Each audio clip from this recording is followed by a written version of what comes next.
Hi, today I'll be talking about animal rescues. First, I'll show you my audience.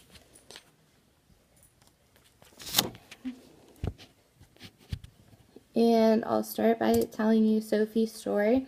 This is why I am doing my project on animal rescues. Sophie is my sister's dog that she fostered and later adopted. She was about 15 pounds underweight when they got her from Paw Platoon, which is a local animal rescue, and they found her at the pound. She was about 15 pounds underweight. She had her front teeth were all ground down, and she was able to gain the weight, and now she is much healthier than before. I am interested in this topic because of Sophie and because I adopted a dog from Angels for Animals, and I think people should know about the negative effects of pet stores, and that is one of the points I'll be talking about today. Also about the benefits of animal rescues and what the future holds for both pet stores and animal rescues. To start, I'll be talking about the negative effects, and the first main point is puppy mills. They often focus on the profit and not the well-being of the animals. According to the ASPCA, mothers are bred about twice a year, and that is way too much for any animal, and when they can no longer breed, often they'll kill them, and when puppies have genetic problems because they're often inbred with like their brothers and sisters, they'll kill them because pet stores don't want to buy them.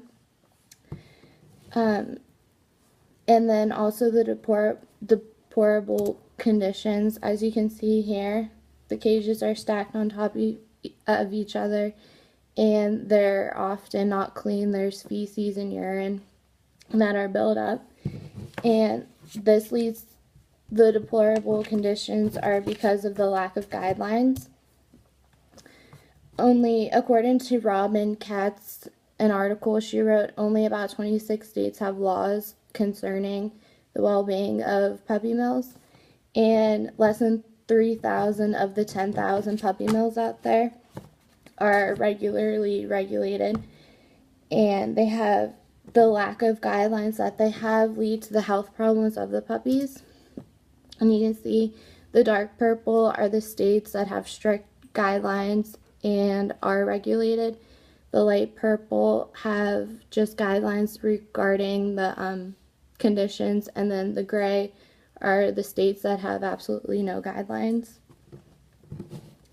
And those lead to the health problems often puppies have.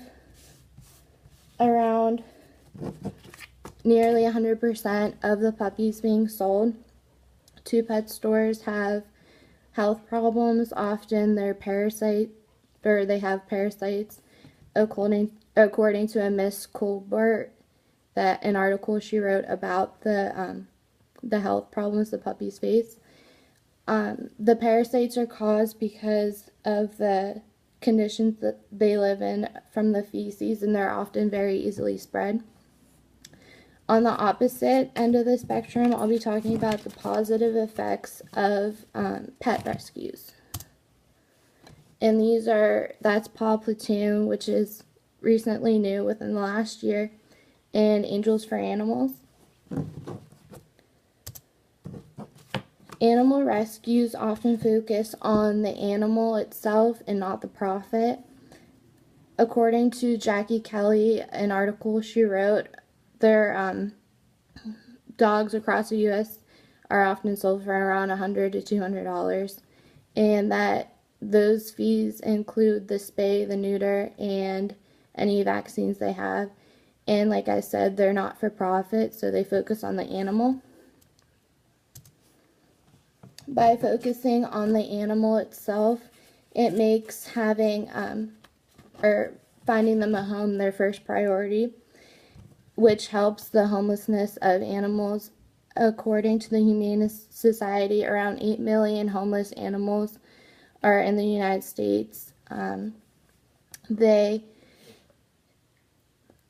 They need to be spayed and neutered so they can't reproduce and have more homeless animals, and the access to gives them the loving homes and gets the animals off the streets.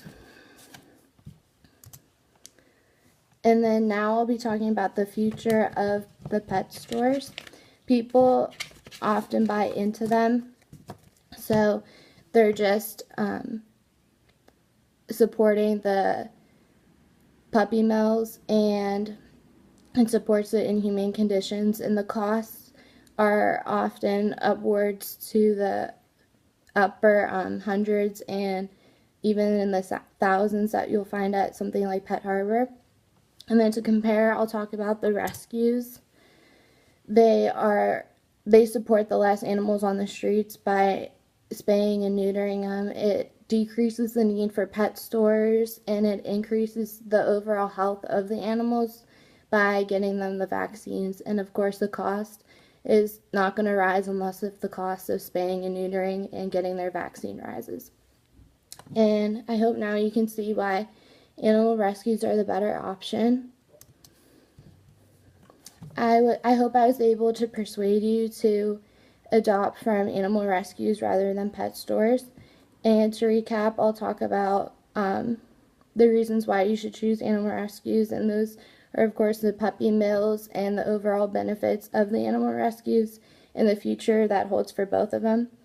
To conclude, I encourage everyone to support animal rescues in any way they can, which includes adoption, volunteering, or monetary donations, even food donations. And thank you all for listening to my speech today.